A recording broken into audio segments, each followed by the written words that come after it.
अन्तः प्रविश्य मम वाचमिमां प्रसक्तां सञ्जीवयत्यखिलशक्तिधरस्वधाम्ना अन्यांश्च हस्तचरणश्रवणत्वदादीन् प्राणान् नमो भगवते पुरुषाय तुभ्यम् भवति यदनुभावादृढमो गोविवाग्मी जडमतिरभिजन्तुर्जायते प्राज्ञमौलिः सकलवचनचेतो देवता भारती सा मम वशति सत्तां सन्निधिं मानसे च तपो विद्याविरक्त्या सद्गुणोऽघाकरानहं वादिराजगुरून् वन्दे हयग्रीवपदाश्रयान् पूज्याय राघवेन्द्राय धर्मरताय च भजनां कल्पवृक्षाय नमतां कामधेनवे ब्रह्मचर्य हरिप्रीतिसुविद्यावादशालिनः इष्टदान् कष्टहर्तॄन्नः विद्यामान्यान् मुनीन् नमः। श्रीगुरुभ्यो नमः। हरिः ओम्।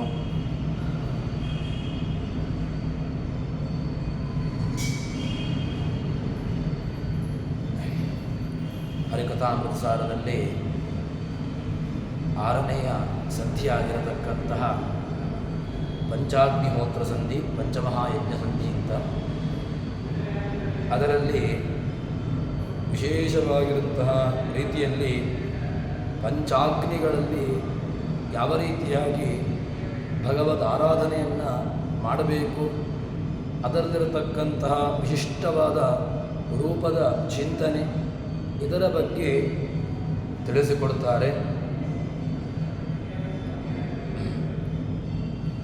ಪಂಚನಾರೀ ತುರಗದಂದದಿ ಪಂಚರೂಪಾತ್ಮಕನು ತಾ ಷಟ್ ಪಂಚರೂಪವ ಧರಿಸಿ ತತ್ತನ್ನಾಮದಿಂಕರಿಸಿ ಪಂಚಪಾವಕ ಮುಖದಿ ಗುಣಮಯ ಪಂಚಭೂತಾತ್ಮಕ ಶರೀರವ ಪಂಚವಿಧ ಜೀವರಿಗೆ ಕೊಟ್ಟರಲ್ಲೇ ರಮಿಸುವನು. ಭಗವಂತ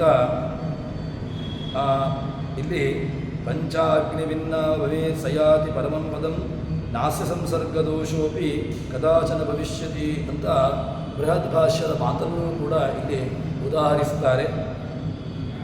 ಈ ಪಂಚಾತ್ಮಕನಾದಂತಹ ಹರಿ ಅವನು 30 ರೂಪಗಳು, ಅದರಲ್ಲಿ 5, ಅದರಲ್ಲಿ 5 25, ಅದಕ್ಕಿಂತ ಜೊತೆಗಿರತಕ್ಕಂತಹ 5 ರೂಪಗಳು ಅಂತ ಹೇಳಿಕೊಂಡು ಒಟ್ಟು 30 ರೂಪಗಳನ್ನು ತಾನು ಧರಿಸಿಕೊಡುತ್ತಾನೆ. ಅದರಲ್ಲಿ ವಿಶೇಷವಾಗಿರತಕ್ಕಂತಹ ರೂಪಗಳನ್ನು ಧಾರಣೆ ಮಾಡಿಕೊಂಡು ಅಷ್ಟು ರೂಪಗಳನ್ನು ಧಾರಣೆ ಮಾಡುವುದು ಮಾತ್ರವಲ್ಲದೆ ಅಷ್ಟು ಹೆಸರುಗಳಿಂದಲೂ ಕೂಡ ತಾನು ಅಲ್ಲಿರ್ತಾನೆ. ಈ ರೀತಿಯಾಗಿ ಆ ಭಗವಂತ ಪಂಚಭೂತಾತ್ಮಕವಾದಂತಹ ಶರೀರವನ್ನು ತಾನು ಧಾರಣೆ ಮಾಡಿ ಆ ಪಂಚವಿಧ ಜೀವರಿಗೆ ಅದನ್ನು ನೀಡುತ್ತಾನೆ. ನೀಡಿ ಅಲ್ಲೇ ಅವನು ತಾನು ಆ ಪಂಚವಿಧ ಜೀವರಿಗೆ ತಾನು ಅದನ್ನು ಕೊಟ್ಟು, ಯಾರೆಲ್ಲ ಅಂತ ಕೇಳಿದರೆ ಇದನ್ನು ಚೆನ್ನಾಗಿ ಬೆಳೆಸಿಕೊಂಡು ಹೇಳುವುದು ಅಂತಾದರೆ ಈ ಪಂಚಾಗ್ನಿ ವಿದ್ಯೆ, ಅದಕ್ಕೆ ನಿಯಾಮಕವಾದಂತಹ ರೂಪಗಳು ವಾಸುದೇವ, ಪ್ರದ್ಯುಮ್ನ, ಅನಿರುದ್ಧ, ನಾರಾಯಣ, ಹೀಗೆ ಈ 5 ರೂಪಗಳು. ಅದರಲ್ಲಿ 5 ರೂಪಗಳಲ್ಲಿ 5ರಂತೆ ಪುನಃ 5 ರೂಪಗಳು, ಅದರಲ್ಲಿ ಒಟ್ಟು 30 ರೂಪಗಳು ಇರುವಂತಹದ್ದು. ಆ ರೀತಿಯಾಗಿ ಆ ಭಗವಂತ ತತ್ತನ್ನಾಮಕನಾಗಿ ತತ್ತದ್ರೂಪನಾಗಿ ಅದರಲ್ಲಿ ಇರ್ತಾನೆ. ಇರುವುದು ಮಾತ್ರವಲ್ಲದೆ ಅಲ್ಲಿಯೇ ರಮಿಸ್ತಾ ಇರುತ್ತಾನೆ ಅಂತ ಎಂಬುದಾಗಿ ಹೇಳ್ತಾರೆ. ಅದಾದಮೇಲೆ ಈ ಪಂಚವಿಧ ಜೀವರು ಯಾರು ಅಂತ ಕೇಳಿದರೆ ತತ್ವಸಂಖ್ಯಾನದಲ್ಲಿ ಆಚಾರ್ಯರು ಅದನ್ನು ಹೇಳ್ತಾರೆ. ದೇವ ಋಷಿ ಪಿತೃಪ ನರಾಹ ಮುಕ್ತಾಸ್ತು ಪಂಚಧ ಎವಂ ವಿಮುಕ್ತಿಯೋಗ್ಯಾಶ್ಚ ಎಂಬುದಾಗಿ ಇಲ್ಲಿ 5 ವಿಧವಾದಂತಹ ಜೀವರಾಶಿಗಳನ್ನು ಹೇಳ್ತಾರೆ. ದೇವತೆಗಳು, ಋಷಿಗಳು, ಪಿತೃಗಳು, ಅದಾದಮೇಲೆ ದೇವ ಋಷಿ ಪಿತೃ ನರಾಹ ಮುಕ್ತಾಸ್ತು ಪಂಚಧ ಅಂತ ಹೇಳಿಕೊಂಡು ಹೀಗೆ 5 ವಿಧವಾಗಿರತಕ್ಕಂತಹ ಜೀವರಾಶಿಗಳನ್ನು ಹೇಳ್ತಾರೆ. ಈ 5 ವಿಧವಾದಂತಹ ಜೀವರಾಶಿಗಳಲ್ಲಿ ಭಗವಂತ ವಿಶೇಷನಾಗಿ ಅಲ್ಲಿರ್ತಾನೆ. ಅಲ್ಲಿದ್ದುಕೊಂಡು ತಾನು ಎಲ್ಲ ಒಳ್ಳೆಯ ರೀತಿಯಾಗಿರತಕ್ಕಂತಹ ಅವರವರ ಯೋಗ್ಯತಾ ತತ್ತನ್ನಾಮಕನಾಗಿ ತತ್ತದ್ರೂಪನಾಗಿ ಅದರಲ್ಲಿ ಇರ್ತಾನೆ ಎಂಬಂತಹ ವಿಚಾರವನ್ನು ನಮಗೆ ಜಗನ್ನಾಥದಾಸರು ತಿಳಿಸಿಕೊಡ್ತಾರೆ.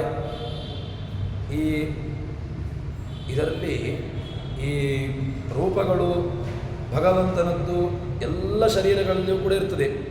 ಆದರೆ ಅದು ಯಾವುದೂ ಕೂಡ ವಿಕಾರವನ್ನು ಹೊಂದುತ್ತದ ಅಂತ ಕೇಳಿದ್ರೆ ವಿಕಾರವನ್ನು ಹೊಂದದೇ ಇರತಕ್ಕಂತಹ ರೂಪಗಳು. ಹಾಗೆ ಆ ಭಗವಂತ ವಿಶೇಷನಾಗಿ ಅಲ್ಲಿ ಇರ್ತಾನೆ ಎಂಬುದಾಗಿ ಹೇಳ್ತಾರೆ.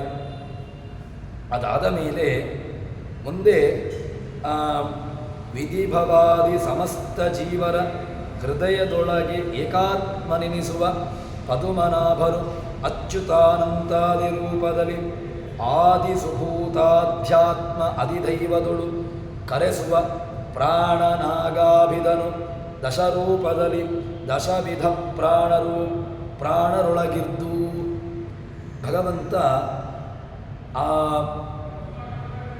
ಪದ್ಮನಾಭ ಭಗವಂತ ಆ ವಿಧಿಭವಾದಿ ಬ್ರಹ್ಮ ರುದ್ರಾದಿಗಳ ಸಮಸ್ತ ವಿಧವಾದಂತಹ ಜೀವರಾಶಿಗಳಲ್ಲಿ ಇರ್ತಾನೆ. ಅಲ್ಲಿದ್ದುಕೊಂಡು ಏನು ಮಾಡ್ತಾನೆ ಅಂತ ಕೇಳಿದ್ರೆ ಅವರೆಲ್ಲರಲ್ಲಿಯೂ ಯಾರಲ್ಲಿ ವಿಧಿ ಭವಾದಿ ಸಮಸ್ತ ಜೀವರಾಶಿಗಳಲ್ಲಿ ತಾನು ಏಕಾತ್ಮ ಎಂಬಂತಹ ರೂಪದಿಂದಾಗಿ ಇರ್ತಾನೆ. ಅಷ್ಟು ಮಾತ್ರವಲ್ಲದೆ ಮತ್ತೇನು ಮಾಡ್ತಾನೆ? ವಿಧಿಭವಾದಿ ಸಮಸ್ತ ಜೀವರ ಹೃದಯದೊಳಗೆ ಅವರ ಹೃದಯದಲ್ಲಿ ತಾನಿರ್ತಾನೆ. ಇದ್ದುಕೊಂಡು ಏಕಾತ್ಮ ತಾನೇ ಮುಖ್ಯವಾಗಿರತಕ್ಕಂತಹ ರೂಪದಿಂದ ಅಲ್ಲಿರ್ತಾನೆ. ಇದ್ದುಕೊಂಡು ಅಚ್ಯುತಾನಂತಾದಿ ರೂಪದಲ್ಲಿ ಇದನ್ನು ಈ ಅಚ್ಯುತಾನಂತ ಅಂತ ರೂಪವನ್ನು ಆಚಾರ್ಯ ಮಧ್ವರು ಕೂಡ ಅದನ್ನು ತುಂಬ ಕಡೆ ಉದಾಹರಿಸ್ತಾರೆ. ಕೃಷ್ಣಾಮೃತ ಮಹಾನವದಲ್ಲಿ ಹೇಳುವಾಗಲೂ ಕೂಡ ಅಚ್ಯುತಾನಂದ ಗೋವಿಂದ ನಾಮೋಚ್ಚಾರಣ ಭೇಷಜಾ ನಶ್ಯಂತಿ ಸಕಲಾರೋಗಾ ಸತ್ಯಂ ಸತ್ಯಂ ವದಾಮ್ಯಹಂ ಅಂತ ಹೇಳಿಕೊಂಡು ಈ ಅಚ್ಯುತ ಅನಂತ ಗೋವಿಂದ ಈ ಮೂರು ರೂಪಗಳು ಈ ಮೂರು ನಾಮಗಳು ಭಗವಂತನ ರೂಪದ ಚಿಂತನೆ ಅಷ್ಟೇ ಅಲ್ಲ, ಭಗವಂತನ ನಾಮ ಸಂಕೀರ್ತನೆಯನ್ನು ಮಾಡಿದ್ರೇ ಸಕಲ ವಿಧವಾದಂತಹ ರೋಗವನ್ನು ನಾಶ ಮಾಡುವಂತಹ ಸಾಮರ್ಥ್ಯವುಳ್ಳಂತಹ ನಾಮ. ಅಂತಹ ನಾಮವನ್ನು ಹೇಳಿದರೆ ಸಾಕು. ನಾಮಕ್ಕಿಂತಲೂ ಕೂಡ ನಾಮದ ಜೊತೆಗೆ ಆ ರೂಪದ ಚಿಂತನೆಯನ್ನು ಮಾಡಿದರೆ ಆವಾಗ ಏನಾಗ್ತದೆ ಅಂತ ಕೇಳಿದರೆ ನಮಗಿರತಕ್ಕಂತಹ ಎಲ್ಲ ರೋಗಗಳನ್ನು ನಾಶ ಮಾಡುವಂತಹ ರೂಪ. ಹೀಗೆ ಅದನ್ನು ಚಿಂತನೆ ಮಾಡಬೇಕು. ಚಿಂತನೆ ಮಾಡಿಕೊಂಡು ಎಲ್ಲಿ ಅಧಿಭೂತ ಅಧ್ಯಾತ್ಮ ಅಧಿದೈವ ಈ ಮೂರೂ ಕಡೆಗಳಲ್ಲಿಯೂ ಕೂಡ ಇರ್ತದೆ. ಸುಭೂತಾಧ್ಯಾತ್ಮ ಅಧಿದೈವದುಳು ಕರೆಸುವ ಪ್ರಾಣ ನಾಗಾಭಿದನು ಅವನು ಏನಾಗಿದ್ದಾನೆ ಅಂತ ಕೇಳಿದರೆ ಪ್ರಾಣ ಅಂತ ಕನಿಸಿಕೊಳ್ತಾನೆ. ಅಷ್ಟು ಮಾತ್ರವಲ್ಲದೆ ನಾಗ ಇತ್ಯಾದಿ ಬೇರೆ ಬೇರೆ ನಾಮಗಳಿಂದ ತಾನು ಕರೆಸಿಕೊಳ್ಳುತ್ತಾನೆ. ಹೀಗೆ ಇದ್ದುಕೊಂಡು ಪ್ರಾಣನಾಗಾಭಿದನು ದಶರೂಪದಲ್ಲಿ 10 ರೂಪದಲ್ಲಿದ್ದುಕೊಂಡು ದಶವಿಧ ಪ್ರಾಣರೂಪಗಳಿದ್ದು 5 ಪ್ರಾಣರಲ್ಲಿ ಇರ್ತಾನೆ ಅಂತ ಹೇಳ್ತಾರೆ. ಯಾವುದೆಲ್ಲ ಅಂತ ಕೇಳಿದ್ರೆ ಪ್ರಾಣಾದಿ 5 ರೂಪಗಳು ಪ್ರಾಣ ಅಪಾನ ವ್ಯಾನ ಉದಾನ ಸಮಾನ. ಇದರಲ್ಲಿ ಇನ್ನು ಅದರಲ್ಲಿ ಮತ್ತು ಪುನಃ ಉಪಪ್ರಾಣಗಳು ನಾಗ ಕೂರ್ಮ ಕೃಕರ ದೇವದತ್ತ ಧನಂಜಯ ಹೀಗೆ 5 ಮತ್ತು 5 ಈ 5 ರೂಪಗಳ ಜೊತೆಗೆ ಭಗವಂತ ಇರ್ತಾನೆ. ಪ್ರಾಣಾದಿ ಪಂಚಕಂ ತೈವ ತಥಾ ನಾರ್ಜಾದಿ ಪಂಚಕಂ ಸನಾಗ ಕೂರ್ಮ ಕೃಕರ ದೇವದತ್ತ ಧನಂಜಯ ಹೀಗೆ ಈ 5 ರೂಪಗಳು ಒಟ್ಟಿಗೆ 10 ವಿಧವಾಗಿರತಕ್ಕಂತಹ ಪ್ರಾಣಾದಿಗಳಲ್ಲಿ ತಾನು ನೆಲೆಸಿರ್ತಾನೆ ಎಂಬುದಾಗಿ ನಮಗೆ ಹೇಳ್ತಾರೆ. ಅದಾದ ಮೇಲೆ ಅಧ್ಯಾತ್ಮ ಅಧಿದೈವ ಅಧಿಭೂತ ಈ 3 ವಿಧವಾದಂತಹ ವಿಚಾರಗಳನ್ನು ಕೂಡ ಒಂದೊಂದು ಪುರಾಣಗಳು ವಿಷ್ಣು ರಹಸ್ಯದಲ್ಲಿ ಬೇರೆ ಬೇರೆ ವಿಚಾರಗಳನ್ನು ತಿಳಿಸಿಕೊಡ್ತಾರೆ. ಅದೆಲ್ಲ ಕಡೆಗಳಲ್ಲಿಯೂ ಕೂಡ ಭಗವಂತ ತನ್ನ ವಿಶೇಷವಾದಂತಹ ತನ್ನ ರೂಪವನ್ನು ಇರಿಸಿದ್ದಾನೆ ಎಂಬುದಾಗಿ ಹೇಳ್ತಾರೆ.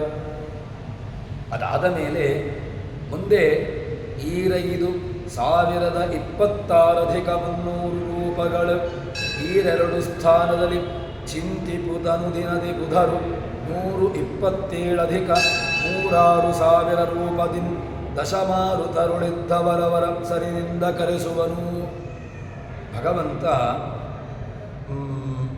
ಎಲ್ಲಿರ್ತಾನೆ ಅಂತ ಕೇಳಿದರೆ ಹೇಳ್ತಾರೆ, ಜ್ಞಾನಿಗಳು ಯೋಚನೆ ಮಾಡುವಂತಹದ್ದು ಎಷ್ಟು ಅಂತ ಕೇಳಿದ್ರೆ 5,026,000 ಅಂದರೆ 10,326 ರೂಪಗಳನ್ನು ಹೃದಯ, ಅಧಿಭೂತ, ಅಧ್ಯಾತ್ಮ, ಐದೈವ ಈ 4 ಸ್ಥಾನಗಳಲ್ಲಿ ನಾವು ನಿತ್ಯದಲ್ಲೂ ಕೂಡ ಈ ಭಗವಂತನ ರೂಪವನ್ನು ನಾವು ಚಿಂತನೆ ಮಾಡಬೇಕು, ಧ್ಯಾನ ಮಾಡಬೇಕು. ಅದಾದ ಮೇಲೆ ಚಿಂತಿಪದು ಬುಧರು ಜ್ಞಾನಿಗಳು ಇದನ್ನು ಚಿಂತನೆ ಮಾಡಬೇಕು. ಅದಾದ ಮೇಲೆ 127 ಭಗವಂತನ ಇನ್ನು 10 ಪ್ರಾಣಗಳಲ್ಲಿ ಪ್ರಾಣಾದಿ 5 ಆದಾದ್ಮೇಲೆ ನಾಗಾದಿ 5 ಒಟ್ಟಿಗೆ ಈ 10 ಪ್ರಾಣಗಳಲ್ಲಿ 18,127 ರೂಪಗಳಿಂದ ಭಗವಂತ ತತ್ತನ್ನಾಮದಿಂದ ರೂಪಗಳಲ್ಲಿ ಇರ್ತಾನೆ ಎಂಬುದನ್ನು ನಮಗೆ ತೋರಿಸಿಕೊಡ್ತಾರೆ. ಇದನ್ನು ತಿಳ್ಕೊಳ್ಳುವಂತಹದ್ದು ಸಾಮಾನ್ಯವಾಗಿರತಕ್ಕಂತಹದ್ದಲ್ಲ. ಯಾಕೆ ಅಂತ ಕೇಳಿದರೆ ಈ ಭಗವಂತನ ರೂಪವನ್ನು ಚಿಂತನೆ ಮಾಡಬೇಕು ಅಂತ ಅಂದರೆ ಅದನ್ನು ನಾವು ಆರಂಭದ ನಿಯಮವನ್ನು ಇಟ್ಟುಕೊಳ್ಬೇಕು. ಯಾವುದು ಅಂತ ಕೇಳಿದ್ರೆ ಕಾದಿನವ, ಟಾದಿನವ, ಪಾದಿಪಂಚ, ಯಾದಿನವ ಅಂತ ಹೇಳಿಕೊಂಡು ಆ ಶಬ್ದದ ನಿಯಮವನ್ನು ಇಟ್ಟುಕೊಂಡು ಅದಾದಮೇಲೆ ಸಂಖ್ಯಾನ ವಾಮತೋಗತಿ ಅಂಕಾನ ವಾಮತೋಗತಿ ಅಂತ ಎಂಬಂಥ ನಿಯಮ ಅಂಕೆಯನ್ನು ಹೇಳುವಾಗ ಅದರಿಂದ ಹೇಗೆ ನಾವು ಕ್ರಮವಾಗಿ ಹೇಳ್ತೇವೆಯೋ ಅದನ್ನು ವ್ಯುತ್ಕ್ರಮವಾಗಿಯೂ ಕೂಡ ಅದನ್ನು ಹೇಳಬೇಕು. ಈ ರೀತಿಯಾಗಿ ಆ ಭಗವಂತನ ರೂಪದ ಚಿಂತನೆಯನ್ನು ನಾವು ಮಾಡಬೇಕು ಎಂಬುದಾಗಿ ಹೇಳ್ತಾರೆ. ಅದಾದಮೇಲೆ ಚಿತ್ತೈಸುವುದು 8,20,453 ರೂಪ ಸುಮೂರ್ತಿಗಳು ಆಹವಲ್ಲಿ ಪರ್ಯಂತ 14 ರೂಪಗಳ ನೆರೆಬಿದ್ದರವ ಈ ಪರಿ ತಿಳಿದು ಪುರುಷೋತ್ತಮನ ಸರ್ವತ್ರ ಪೂಜೆಯ ಕೊಂಡಾಡು. ಜಗನ್ನಾಥದಾಸರು ಆ ಭಗವಂತನ ರೂಪದ ಚಿಂತನೆಯನ್ನು ಅದರ ವಿಚಾರವನ್ನು ಹೇಳ್ತಾರೆ. ಈ ಏನು ನಾವು 28,433 ರೂಪಗಳನ್ನು ನಾವು ಚಿಂತನೆ ಮಾಡಿದ್ದೇವೆ, ಹೇಳಿದ್ದೇವೆ. ಅದು ಒಟ್ಟಿಗೆ ಏನು ಹಿಂದಿನ ಎಲ್ಲ ರೂಪಗಳು ಎಲ್ಲಿ ಇಷ್ಟಿಷ್ಟು ರೂಪಗಳು ಅಚ್ಯುತ ವಿಧಿಭವಾದಿ ಸಮಸ್ತ ಜೀವರಲ್ಲಿ ಅಂತ ಹೇಳಿಕೊಂಡು ಏಕಾತ್ಮ ಅಂತ ಹೇಳಿಕೊಂಡು ಅಲ್ಲಿ ಎಷ್ಟು ಜೀವನ ರೂಪಗಳನ್ನು ಹೇಳಿದರು. ಅದಾದಮೇಲೆ 10,326 ರೂಪಗಳು, ಅದಾದಮೇಲೆ 18,127 ರೂಪಗಳು. ಈ ರೂಪಗಳೆಲ್ಲವನ್ನೂ ಕೂಡ ನಾವು ಕೂಡಿಸಬೇಕು. ಕೂಡಿಸಿದಾಗ ಸಿಗುವಂತಹ ಸಂಖ್ಯೆ ಎಷ್ಟು ಅಂತ ಕೇಳಿದರೆ ಅದು 28,433 ರೂಪಗಳು ನಮಗೆ ಭಗವಂತನ ರೂಪಗಳು ಸಿಗ್ತವೆ. ಆ ರೂಪಗಳು ಅದು ಏನು ನಮಗದರಿಂದ ಏನಾಗ್ತದೆ ಅಂತ ಕೇಳಿದರೆ ಎಲ್ಲವೂ ಕೂಡ ನಮಗೆ ತಿಳ್ಕೊಂಡು ಅದನ್ನು ಸರ್ವತ್ರ ಪೂಜೆಯ ಕೊಂಡಾಡು. ಇದನ್ನು ತಿಳ್ಕೊಳ್ಳುವುದು ಅತೀ ಅವಶ್ಯಕ. ನಮಗೆ ಸಾಮಾನ್ಯವಾಗಿರತಕ್ಕಂತಹ ರೂಪಗಳನ್ನು ಚಿಂತನೆ ಮಾಡುವಂತಹದ್ದು, ಅದನ್ನು ಉಪಾಸನೆ ಮಾಡುವಂತಹದ್ದೆಲ್ಲ ಕಷ್ಟ. ಯಾಕೆ ಅಂತ ಕೇಳಿದರೆ ಆ ಎಲ್ಲ ರೂಪಗಳನ್ನು ನಮಗೆ ಪುರಾಣಗಳಾಗಲಿ ಅಥವಾ ಇನ್ನಿತರ ಎಲ್ಲ ಸ್ಮೃತಿ ಗ್ರಂಥಗಳು ಎಲ್ಲ ಕೊಟ್ಟದ್ದು ಯಾಕೆ ಅಂತ ಕೇಳಿದರೆ ಆ ಭಗವಂತನ ರೂಪವನ್ನು ಚಿಂತನೆ ಮಾಡುವ ಮೂಲಕವಾಗಿ ತನ್ಮೂಲಕವಾಗಿ ಆದರೂ ಕೂಡ ಭಗವಂತ ಇಷ್ಟು ರೂಪದಲ್ಲಿ ವ್ಯಾಪ್ತನಾಗಿದ್ದಾನೆ. ನಾವು ಅವನ್ನ ಅನಂತ ಗುಣ ಕಲ್ಯಾಣ ಪರಿಪೂರ್ಣ ಕ್ಷೀರಾಬ್ಧಿಶಾಯಿ ಮತ್ತು ಅಷ್ಟು ಮಾತ್ರವಲ್ಲದೆ ಸರ್ವತ್ರ ವ್ಯಾಪ್ತನಾದಂಥವನು ಅಂತ ಹೇಳಿಕೊಂಡು ಇನ್ನೆಲ್ಲ ನಾವು ಹೇಳ್ತೇವೆ. ಆ ವ್ಯಾಪ್ತನಾಗಿರತಕ್ಕಂತಹ ರೂಪದ ವಿಚಾರವನ್ನು ನಮಗೆ ಪುರಾಣಗಳು ವೇದಗಳು ವ್ಯಾಪ್ತಿಯುಳ್ಳವನು ಅಂತ ಹೇಳಿಕೊಂಡು ಭಗವಂತನನ್ನು ಹೇಳಿವೆ. ಆ ವ್ಯಾಪ್ತಿ ಅದನ್ನು ತಿಳ್ಕೊಳ್ಳೋದು ಅತಿ ಅವಶ್ಯಕ. ಯಾಕೆ ಅಂತ ಕೇಳಿದ್ರೆ ಈ ರೂಪಗಳ ವಿಚಾರವನ್ನು ತಿಳ್ಕೊಂಡು, ಯಾಕೆಂದರೆ ನಾವಿದನ್ನು ಎಲ್ಲವನ್ನು ತಿಳ್ಕೊಂಡು ನಾವಿದನ್ನು ಉಪಾಸನೆ ಮಾಡುವಂತಹದ್ದು ಕಷ್ಟ ಸಾಧ್ಯ.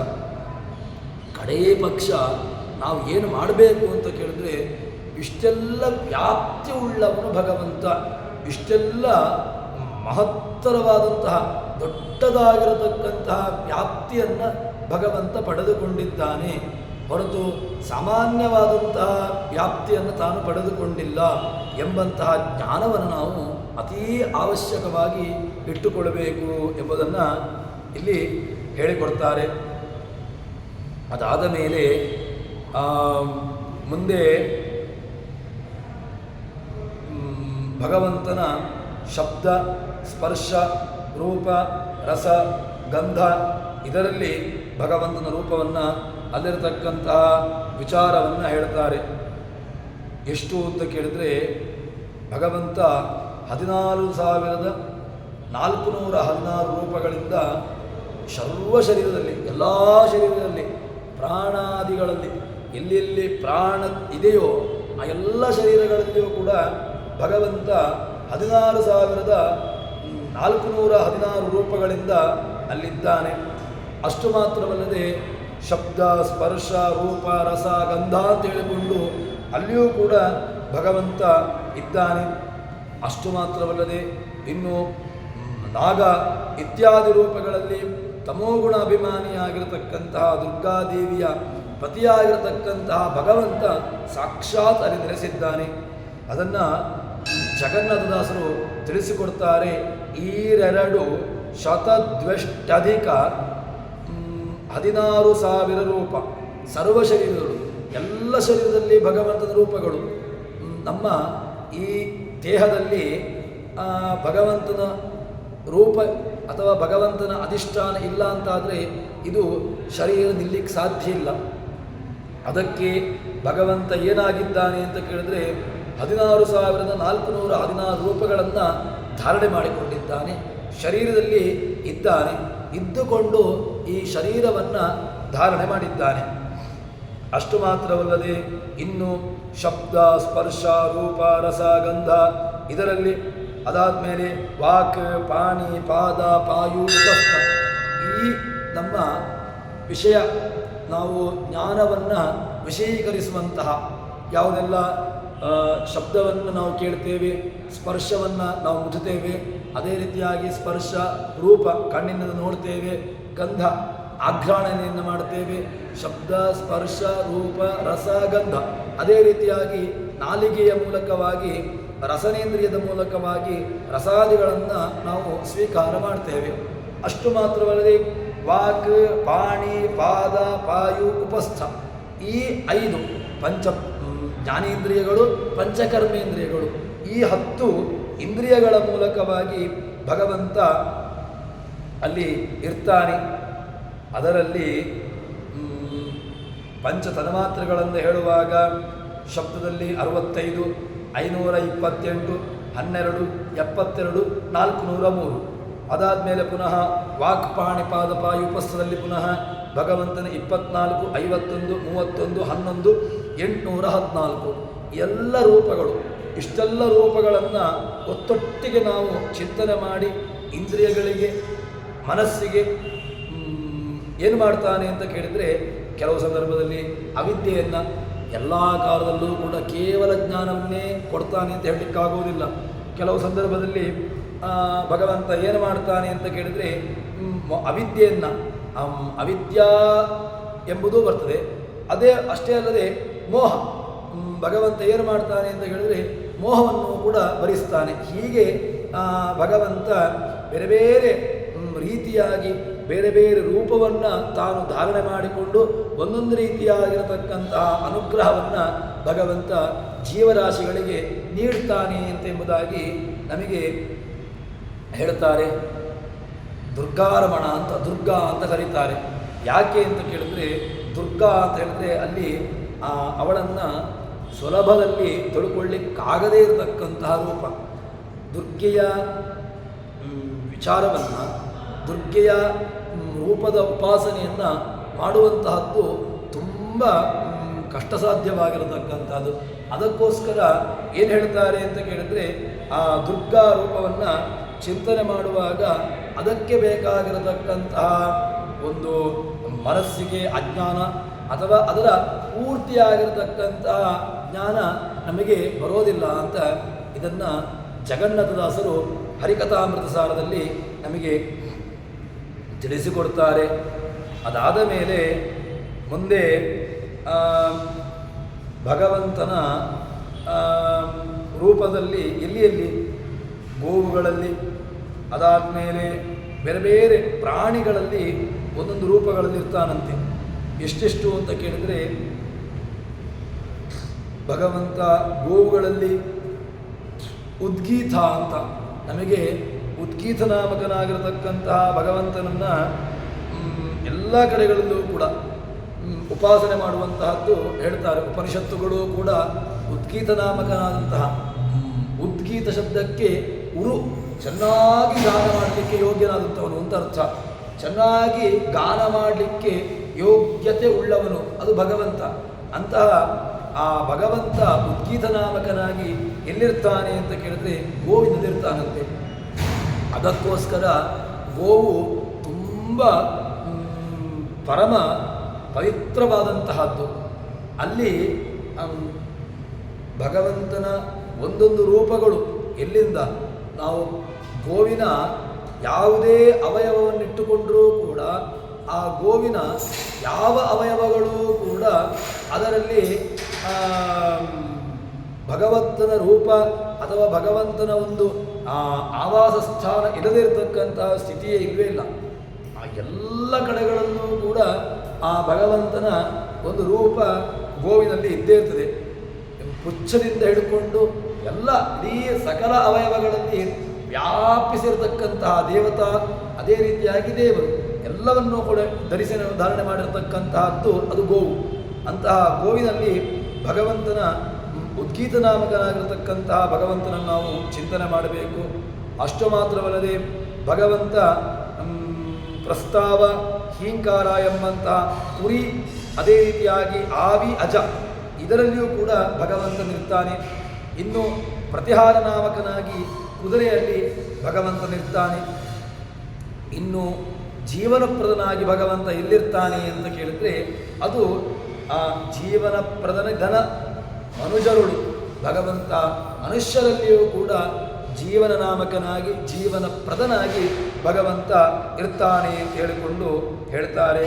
ಹೀಗೆ ಭಗವಂತನ ರೂಪಗಳು ಚತುರ್ಯುಗಗಳಲ್ಲಿ ಭಗವಂತನ ಒಂದೊಂದು ರೂಪಗಳನ್ನು ಏನು ಯುಗಾದಿಕೃತ್ಯುಗಾವರ್ತೋ ಅಂತ ಹೇಳಿಕೊಂಡು ಉಪನಿಷತ್ ನಮಗೆ ಮಹಾಭಾರತದಲ್ಲಿ ತಿಳಿಸಿಕೊಡ್ತಾರೆ. ಸಹಸ್ರನಾಮದಲ್ಲಿ ಭಗವಂತನ ಯುಗಾದಿಕೃತ್ ಅಂತ ಅವನನ್ನು ಉಪಾಸನೆ ಮಾಡ್ತದೆ.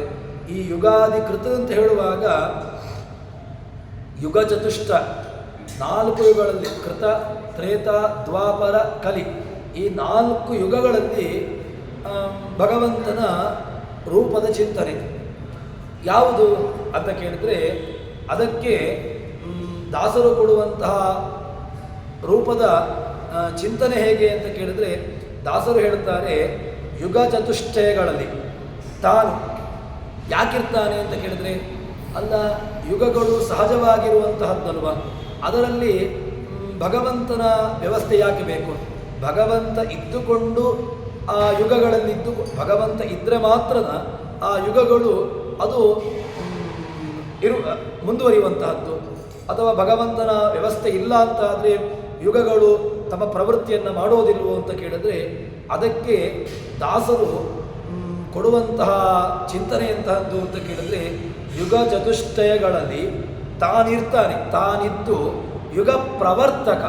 ಭಗವಂತ ಯಾಕಿರ್ತಾನೆ ಅಂತ ಕೇಳಿದ್ರೆ ಯುಗ ಪ್ರವರ್ತಕನಾಗಿರ್ತಾನೆ. ಹೇಗೆ ಭಗವಂತ ಚೇತನಾತ್ಮಕವಾಗಿರತಕ್ಕಂತಹ ಪ್ರಪಂಚದಲ್ಲಿ ಇರ್ತಾನಲ್ವ, ಇದ್ದಾನೆ. ಎಲ್ಲ ಕಡೆಗಳಲ್ಲೂ ಕೂಡ ವ್ಯಾಪಿಸಿಕೊಂಡಿರತಕ್ಕಂತಹ ಭಗವಂತ ಆ ಚೇತನಲ್ಲಿ ಯಾಕಿರ್ತಾನೆ ಅಂತ ಕೇಳಿದ್ರೆ, ಚೇತನರಲ್ಲಿ ಚೇತನ ಪ್ರಧಾನಾಗಿರ್ತಾನೆ ಅಲ್ವಾ. ಚೇತನ ಜಡ ಪದಾರ್ಥಗಳಲ್ಲಿ ಭಗವಂತನ ಸನ್ನಿಧಾನ ಉಂಟೇ ಉಂಟು. ಯಾವುದೇ ಪದಾರ್ಥಗಳನ್ನು, ಯಾಕೆ ಅಂತ ಹೇಳಿದ್ರೆ ಆರಂಭದಲ್ಲಿ ಆಚಾರ್ಯರು ಗ್ರಂಥವನ್ನು ಮಾಡುವ ತತ್ವಸಂಖ್ಯಾನಾದಿ ಗ್ರಂಥಗಳನ್ನು ಮಾಡುವಾಗ ಸ್ವತಂತ್ರಂ ಅಸ್ವತಂತ್ರಂಚ ದ್ವಿಧಂ ತತ್ವಮಿಷ್ಯತೆ ಸ್ವತಂತ್ರೋ ಭಗವಾನ್ ವಿಷ್ಣು ಭಾವಾಭಾವೋ ವಿಧೇತರತು ಅಂತ ಹೇಳಿಕೊಂಡು ಒಂದು ಸ್ವತಂತ್ರ ತತ್ವ, ಅಸ್ವತಂತ್ರ ತತ್ವ, ಈ ಅದರಲ್ಲಿ ಮತ್ತು ಪುನಃ ಭಾವತತ್ವ ಅಭಾವತತ್ವ ಅಂತ ಹೇಳಿಕೊಂಡು ಅದು ಯಾವುದರಲ್ಲಿ ಸ್ವತಂತ್ರ ತತ್ವದಲ್ಲಿ ಭಾವಾಭಾವ ಅಂತ ಇಲ್ಲ. ಯಾಕೆ? ಸ್ವತಂತ್ರ ತತ್ವದಲ್ಲಿ ವಿಭಾಗನೇ ಇಲ್ಲ, ಅದು ಒಂದೇ. ಯಾಕೆ ಅಂತ ಕೇಳಿದ್ರೆ ಸ್ವತಂತ್ರ ತತ್ವದಲ್ಲಿ ವಿಭಾಗ ಎಂಬುದನ್ನು ಮಾಡಲಿಕ್ಕಾಗೋದೇ ಇಲ್ಲ. ಯಾಕೆ ಅಂತ ಕೇಳಿದ್ರೆ ಸ್ವತಂತ್ರನಾಗಿರತಕ್ಕಂಥವನು ಅವನು ಮಾತ್ರ ಸ್ವತಂತ್ರೋ ಭಗವಾನ್ ವಿಷ್ಣು ಭಾವಾಭಾವೋದಿದೆ ತರುತ್ತೆ. ಅದು ಯಾವುದರಲ್ಲಿ ಅಂತ ಕೇಳಿದ್ರೆ ವಿಭಾಗ, ಭಾವ ಅಭಾವ ಯಾವುದರಲ್ಲಿ, ಅಸ್ವತಂತ್ರ ತತ್ವದಲ್ಲಿ ವಿಭಾಗಗಳಾಗ್ತವೆ. ಅದೇ ರೀತಿಯಾಗಿ ಈ ಯುಗದಲ್ಲಿ ಆಗುವಾಗ ಭಗವಂತನ ವ್ಯವಸ್ಥೆ ಹೇಗೆ ಅಂತ ಕೇಳಿದರೆ, ಯುಗ ಚತುಷ್ಟಯದಲ್ಲಿ ಕೃತತ್ರೇತ ದ್ವಾಪರ ಕಲಿಯುಗದಲ್ಲಿ ಭಗವಂತ ಏನಾಗಿರ್ತಾನೆ ಅಂತ ಕೇಳಿದ್ರೆ ಅದರಲ್ಲಿ ಯುಗ ಪ್ರವರ್ತಕನಾಗಿರ್ತಾನೆ. ಅಂದರೆ ಆ ಯುಗಗಳಲ್ಲಿ ಯುಗಾಧಿಕೃತ್ ಯುಗಾವರ್ತೋ ಅಂತ ಹೇಳಿಕೊಂಡು ನಮಗೆ ಸಹಸ್ರನಾಮ ಭಗವಂತನ ನಾಮವನ್ನು ತಿಳಿಸಿಕೊಡ್ತದೆ. ಅದೇ ರೀತಿಯಾಗಿ ಯುಗ ಪ್ರವರ್ತಕ, ಧರ್ಮ ಕರ್ಮಗಳಿಗೆ ಪ್ರವರ್ತಕ ಏನಾಗಿರ್ತಾನೆ ಅಂತ ಕೇಳಿದರೆ ಅವನು ಯುಗ ಪ್ರವರ್ತಕನಾಗಿ ತತ್ತತ್ ಧರ್ಮ ಆಯಾಯ ಯುಗಗಳಲ್ಲಿ ಏನೇನು ಆಗಬೇಕು ಅದನ್ನು ಮಾಡಿಸಲಿಕ್ಕೆ. ಯಾಕೆ ಅಂತ ಕೇಳಿದರೆ ಜೀವರಾಶಿಗಳು ಎಲ್ಲ ಯುಗಗಳಲ್ಲಿಯೂ ಕೂಡ ಜೀವರಾಶಿಗಳೆಂಬುದು ಇರ್ತಾರೆ. ಆ ಜೀವರಾಶಿಗಳಲ್ಲಿ ಭಗವಂತ ಏನು ಮಾಡ್ತಾನೆ ಅಂತ ಕೇಳಿದರೆ ಆ ಧರ್ಮ ಕರ್ಮಗಳಿಗೆ ಆಯಾಯ ಯುಗದಲ್ಲಿ ಏನಾಗಬೇಕು ಅದನ್ನು ಪ್ರವರ್ತನೆ, ಅದನ್ನು ಪ್ರೇರೇಪಣೆ ಮಾಡಲಿಕ್ಕೆ ತಾನಿರ್ತಾನೆ. ಅಲ್ಲಿದ್ದುಕೊಂಡು ಯುಗ ಪ್ರವರ್ತಕ, ಧರ್ಮ ಕರ್ಮಗಳಿಗೆ ಪ್ರವರ್ತಕ. ಎಲ್ಲಿ ಹೇಗಿರ್ತಾನೆ ಅಂತ ಕೇಳಿದರೆ ಪ್ರಸಿದ್ಧವಾಗಿರತಕ್ಕಂತಹ 4 ಯುಗಗಳು ಕೃತತ್ರೇತ ದ್ವಾಪರ ಕಲಿ ಅಂತ, ಅದರಲ್ಲಿ ಭಗವಂತ ಅವರ ಪ್ರಸಿದ್ಧವಾಗಿರತಕ್ಕಂತಹ 4 ರೂಪಗಳನ್ನು ಇಟ್ಟುಕೊಳ್ಳುವ. ನಮಗೆ ಆಚಾರ್ಯ ಮಧ್ವರು ಕೂಡ ಕೊಟ್ಟಿರತಕ್ಕಂತಹ ಪ್ರಸಿದ್ಧವಾಗಿರತಕ್ಕಂತಹ ರೂಪಗಳು ಎಲ್ಲ ಕಡೆ ಉಪನಿಷತ್ತಿನಲ್ಲಿಯೂ ಕೂಡ ಅನೇಕ ಬಾರಿ ಅದು ಬಂದಿರತಕ್ಕಂತಹ ರೂಪಗಳನ್ನು ಹೇಳ್ತಾರೆ. ಅದೇ ವಾಸುದೇವ, ಪ್ರದ್ಯುಮ್ನ, ಅನಿರುದ್ಧ, ನಾರಾಯಣ. ಈ 4 ರೂಪಗಳನ್ನು ಈ 4 ಯುಗಗಳಿಗೆ ಪ್ರವರ್ತಕವಾಗಿ ಒಂದೊಂದು ಯುಗಗಳಿಗೆ ಯುಗ ಪ್ರವರ್ತಕನಾಗಿ ಅವನಿರ್ತಾನೆ. ಅಲ್ಲಿದ್ದುಕೊಂಡು ಏನು ಮಾಡ್ತಾನೆ ಅಂತ ಕೇಳಿದರೆ ತೆಗೆದುಕೊಂಡು ಯುಗಾಧಿಕೃತ ತಾ ಯುಗ ಪ್ರವರ್ತಕನಿಸಿ ಧರ್ಮ ಪ್ರಕಟಗನು ತಾನಾಗಿ ಭಕುತರಿಗೀವ ಸಂಪದವ. ಆಯಾಯ ಯುಗದಲ್ಲಿ ತತ್ತತ್ ದೇಶ, ತತ್ತತ್ ಕಾಲ, ತತ್ತತ್ ಧರ್ಮ. ಯಾಕೆ ಅಂತ ಕೇಳಿದ್ರೆ ಎಲ್ಲ ಯುಗದಲ್ಲಿ ಎಲ್ಲ ವ್ಯವಸ್ಥೆಗಳು ಕೂಡ ಇರ್ತದೆ ಅಂತಿಲ್ಲ. ಆಯಾಯ ಯುಗ ಧರ್ಮಗಳನ್ನು ಭಗವಂತ ಏನು ಮಾಡ್ತಾನೆ ಅಂತ ಕೇಳಿದರೆ ಅದನ್ನು ಪಾಲಿಸ್ತಾನೆ. ಇಲ್ಲದಿದ್ದರೆ ಕಲಿಯುಗವೂ ಕೂಡ ಯಾಕೆ ನಾವು ಕೃತತ್ರೇತ ದ್ವಾಪರದಂತೆ ಅನಿಸಿಕೊಳ್ಳಬಾರ್ದು? ಹೇಗೆ ಅಂತ ಕೇಳಿದರೆ ದ್ವಾಪರ ಯುಗದಲ್ಲಿ ಅಥವಾ ಕೃತಯುಗದಲ್ಲಿ ತ್ರೇತಾಯುಗದಲ್ಲಿ ಇರತಕ್ಕಂತಹ ಧರ್ಮದ ವ್ಯವಸ್ಥೆಗಳನ್ನು ಈಗ ನಾವು ಯಾಕೆ ನಾವು ಕಲ್ಪನೆ ಮಾಡಿಕೊಳ್ಳಬಾರ್ದು? ಈಗಲೂ ಕೂಡ ಭಗವಂತ ಆಯಾಯ ವ್ಯವಸ್ಥೆಯನ್ನು ಮಾಡ್ಬೋದಲ್ವಾ ಅಂತ ಹೇಳಿದರೆ ಅದಕ್ಕೆ ಇಲ್ಲಿ ದಾಸರು ಉತ್ತರ ಕೊಡುವಂತಹದ್ದು ಏನು ಅಂತ ಕೇಳಿದರೆ ಆಯಾಯ ಯುಗದಲ್ಲಿ ತಾನಿರ್ತಾನೆ, ಇದ್ದುಕೊಂಡು ಮಾಡುವುದೇನು ಅಂತ ಕೇಳಿದರೆ ಆಯಾಯ ಯುಗ ಆಯಾಯ ಧರ್ಮ, ಅದಕ್ಕೆ ಸರಿಯಾಗಿರತಕ್ಕಂತಹ ದೇಶ ಕಾಲ ಧರ್ಮ, ಈ ಮೂರನ್ನೂ ಕೂಡ ಭಗವಂತ ಇಟ್ಟುಕೊಳ್ತಾನೆ. ಯಾಕೆ ಅಂತ ಕೇಳಿದರೆ ಎಲ್ಲ ಕಾಲದಲ್ಲಿ ಎಲ್ಲವನ್ನೂ ಕೂಡ ಮಾಡುವಂತಹದ್ದು ಭಗವಂತನ ನಿಯಮದಲ್ಲಿಲ್ಲ. ತಾನು ಏನು ಮಾಡಿದ್ರೂ ಕೂಡ ಆಯಾಯ ಗುಣ ಧರ್ಮ ಆಯಾಯ ದೇಶ ಕಾಲ ಇದೆಲ್ಲವನ್ನೂ ಕೂಡ ಅನುಸರಿಸಿಕೊಂಡು ತಾನು ಮಾಡ್ತಾನೆ ಎಂಬುದನ್ನು ನಮಗೆ ಇಲ್ಲಿ ಸೂಚ್ಯವಾಗಿ ತೋರಿಸಿಕೊಡ್ತಾರೆ. ಇದಕ್ಕೆ ವಿಶೇಷವಾಗಿರತಕ್ಕಂತಹ ವ್ಯವಸ್ಥೆಗಳನ್ನು ಹೇಳ್ತಾರೆ. ಏನು ಅಂತ ಕೇಳಿದ್ರೆ ಭಗವಂತ ಎಲ್ಲವನ್ನೂ ಕೂಡ ಅವನೇ ಕಾಲಾಭಿಮಾನಿ ದೇವತೆಗಳಿದ್ದಾರೆ, ಅವರವರೇ ಎಲ್ಲ ಫಲವನ್ನು ಕೊಡೋರು ಕಾಲಾಭಿಮಾನಿ ದೇವತೆಗಳೇ ಆಗಲಿ ಅಲ್ವಾ. ಯಾಕೆ ನೀವು ಭಗವಂತನ ತನಕ ಹೋಗ್ತೀರಿ? ಎಲ್ಲವನ್ನೂ ಕೂಡ ತತ್ತದ ದೇಶದ ಕಾಲದಲ್ಲಿಯೇ ಅದನ್ನು ಉಪಸಂಹಾರ ಮಾಡಿ ಮುಗಿಸಿಬಿಡಿ. ಯಾಕೆ ನೀವು ಅದರ ಮುಂದಿನ ವ್ಯವಸ್ಥೆಯನ್ನು ಭಗವಂತನನ್ನು ಕಲ್ಪನೆ ಮಾಡ್ತೀರಿ ಅಂತ ಕೇಳಿದ್ರೆ, ಅದಕ್ಕೆ ಸ್ವತಂತ್ರವಾಗಿರ್ತಕ್ಕಂತಹ ಫಲದಾತೃತ್ವ ಅದು ಭಗವಂತನಿಗೆ ಬಿಟ್ಟು ಬೇರೆ ಯಾರಲ್ಲೂ ಕೂಡ ಇಲ್ಲವೇ ಇಲ್ಲ. ಅದಕ್ಕೇನೆ ಆರಂಭದಲ್ಲಿ ಎಲ್ಲ ವಿಷಯಗಳು ಶುರುವಾಗುವುದಿಲ್ಲಿಂದ ಅಂತ ಕೇಳಿದ್ರೆ, ಈ ಸ್ವತಂತ್ರತತ್ವ ಅಸ್ವತಂತ್ರತ್ವ ಎಂಬುದನ್ನು ನಾವು ಇಟ್ಟುಕೊಂಡಾಗ ನಮಗೆಲ್ಲವೂ ಕೂಡ ಅನುಭವಕ್ಕೆ ಬರ್ತದೆ. ಯಾಕೆ ಅಂತ ಕೇಳಿದ್ರೆ, ಈ ಸ್ವತಂತ್ರತತ್ವ ಅಸ್ವತಂತ್ರತ್ವವನ್ನು ನಾವು ಇಟ್ಟುಕೊಂಡಾಗ ಈ ಸ್ವತಂತ್ರತ್ವದ ಕೆಟಗರಿ ಉಂಟಾ ಅಂತ ಕೇಳಿದರೆ ಇಲ್ಲವೇ ಇಲ್ಲ. ಸ್ವತಂತ್ರತ್ವದ ಕೆಟಗರಿ ಎಲ್ಲಿ? ಅದನ್ನು ವಿಭಾಗ ಮಾಡಲಿಕ್ಕೆ ಇಲ್ಲವೇ ಇಲ್ಲ. ಅದರಲ್ಲಿ ವಿಭಾಗ ಮಾಡುವುದು ಯಾರನ್ನ? ಸ್ವತಂತ್ರ ಅದು ಅವನೊಬ್ಬನೇ. ಸ್ವತಂತ್ರೋ ಭಗವಾನ್ ವಿಷ್ಣು ಒಬ್ಬರನ್ನೇ ಅಲ್ಲಿ ಹೇಳಿಬಿಡ್ತಾರೆ. ಅದರಲ್ಲಿ ಮತ್ತೆ ಪುನಃ ಪಾಲು ಮಾಡಲಿಕ್ಕೆ ಇಲ್ಲವೇ ಇಲ್ಲ. ಮತ್ತು ನೀವು ಅಸ್ವತಂತ್ರತ್ವಲ್ಲಾಗುವಾಗ ಅದರಲ್ಲಿ ಪಾಲು ಬಂದೇ ಬರ್ತದೆ. ಅದರಲ್ಲಿ ಭಾವ ಅಭಾವ ತತ್ವ, ಮತ್ತೆ ಪುನಃ ಅದರಲ್ಲಿ ಯಾರ್ಯಾರು ಯಾವ ಅದರಲ್ಲಿ ಮತ್ತೆ ಪುನಃ ದೇವ ಋಷಿ ಪಿತೃಪ ನರ ಅಂತ ಹೇಳಿಕೊಂಡು ಮುಕ್ತಿ ಯೋಗ್ಯರು ಮತ್ತು ಮುಕ್ತಿ ಅಯೋಗ್ಯರು. ಅದರಲ್ಲಿ ಯಾರು ಅಂತ ಕೇಳಿದ್ರೆ ದೈತ್ಯಾ ರಾಕ್ಷಸಾ ಪಿಶಾಚಾ, ಈ ರೀತಿಯಾಗಿ ಅದರಲ್ಲಿ ಮತ್ತು ಪುನಃ 5 ಕೆಟಗರಿ. ಹೀಗೆ ಬೇರೆ ಬೇರೆ ವಿಧಾನವನ್ನು ಅಲ್ಲಿ ಹೇಳ್ತಾ ಬರ್ತಾರೆ. ಅದಕ್ಕೋಸ್ಕರ ಭಗವಂತನನ್ನು ಏನು ಮಾಡ್ತಾನೆ, ನೀವು ಕಾಲದಲ್ಲಿಯೇ ಎಲ್ಲವನ್ನೂ ಕೂಡ ಉಪಸಂಹಾರ ಮಾಡಲಿಕ್ಕೆ ಬರೋದಿಲ್ಲ. ಮತ್ತು ಕಾಲದಲ್ಲಿಯೂ ಕೂಡ ಆ ಕಾಲಕ್ಕೂ ಕೂಡ ಪ್ರವರ್ತಕನಾಗಿ ಭಗವಂತ ಇರ್ತಾನೆ ಎಂಬುದನ್ನು ಇಲ್ಲಿ ನಮಗೆ ಸೂಚ್ಯವಾಗಿ ಅದನ್ನು ದಾಸರು ಹೇಳ್ತಾರೆ. ಪುರಾಣಗಳಲ್ಲಿ ಅದನ್ನು ತುಂಬ ವಿಸ್ತಾರವಾಗಿ ಹೇಳ್ತಾರೆ. ಇಲ್ಲಿ ನಮಗೆ ಕೇವಲ ದಾಸರು ಕೊಟ್ಟಿರತಕ್ಕಂತಹದ್ದು ಏನು ಅಂತ ಕೇಳಿದ್ರೆ, ಇದನ್ನು ಎಷ್ಟೂ ಕೂಡ ನಾವು ಇದನ್ನು ವಿಶ್ಲೇಷಣೆ ಮಾಡ್ತಾ ಬರ್ಬೋದು. ಇದನ್ನು ನಾವು ಯಾವ ರೀತಿಯಾಗಿ ಭಗವಂತ ಯಾವ ಯುಗದಲ್ಲಿ ಯಾವ ರೂಪದಿಂದ ಇರ್ತಾನೆ, ಯಾವ ರೀತಿಯಾಗಿರ್ತಕ್ಕಂಥ ಯುಗ ಪ್ರವರ್ತನೆಯನ್ನು ಮಾಡ್ತಾನೆ, ಅಷ್ಟು ಮಾತ್ರವಲ್ಲದೆ ಅವನಲ್ಲಿರ್ತಕ್ಕಂತಹ ವಿಶೇಷವಾಗಿರ್ತಕ್ಕಂತಹ ರೂಪಗಳು ಅಂತ ಹೇಳಿದರೆ ಅದು ಯಾವ ರೀತಿಯಾಗಿ ಎಂಬುದನ್ನು ಇಲ್ಲಿ ವಿಶ್ಲೇಷಣೆ ಮಾಡ್ತಾರೆ. ಆದರೆ ಇಲ್ಲಿ ದಾಸರು ಹೇಳುವಂತಹದ್ದು ಏನು ಅಂತ ಕೇಳಿದರೆ, ಕೇವಲ ನಮಗೆ ಈ ಚಿಂತನೆ ನಾವು ಏನು ಮಾಡಬೇಕು ಅಂತ ಕೇಳಿದರೆ, ಮೊದಲಿಗೆ ಹೇಳಿದೆ ಅಲ್ವಾ, ಏನು ಅಂತ ಕೇಳಿದರೆ ನಾವು ಎಲ್ಲ ರೂಪಗಳನ್ನು ಚಿಂತನೆ ಮಾಡುವಂತಹದ್ದು ಕಷ್ಟ ಸಾಧ್ಯ. ಭಗವಂತನ ಅನಂತ ರೂಪಗಳಿರತಕ್ಕಂತಹ ಭಗವಂತನಿಗೆ ನಾವು ನಮ್ಮ ಯೋಗ್ಯತಾನುಸಾರವಾಗಿ ಯಾವ ರೀತಿಯಾಗಿ ಅಂತ ಕೇಳಿದ್ರೆ, ಭಗವಂತನ ಎಲ್ಲ ಗುಣಗಳು ಉಪಾಸನೆ ಮಾಡಲಿಕ್ಕೆ ಯೋಗ್ಯ ಯಾರಿಗೆ ಕೇಳಿದ್ರೆ ಅದು ಯೋಗ್ಯತೆ ಉಳ್ಳವರಿಗೆ ಮಾತ್ರ. ವಾಯುದೇವರು, ಬ್ರಹ್ಮಾದಿಗಳು, ಲಕ್ಷ್ಮಿ ಇತ್ಯಾದಿಗಳು ಅವರೆಲ್ಲರೂ ಏನು ಮಾಡ್ತಾರೆ ಅಂತ ಕೇಳಿದ್ರೆ ಅವರವರ ಯೋಗ್ಯತಾನುಸಾರವಾಗಿರತಕ್ಕಂತಹ ಉಪಾಸನೆಯನ್ನು ಅವರು ಮಾಡ್ತಾರೆ. ಮತ್ತು ನಾವು ಮಾಡಬೇಕಾದ್ದು ಎಷ್ಟು ಅಂತ ಕೇಳಿದ್ರೆ ನಮ್ಮ ಯೋಗ್ಯತಾನುಸಾರವಾಗಿರತಕ್ಕಂತಹ ಉಪಾಸನೆಯನ್ನು ನಾವು ಮಾಡಬೇಕಾದ್ದು.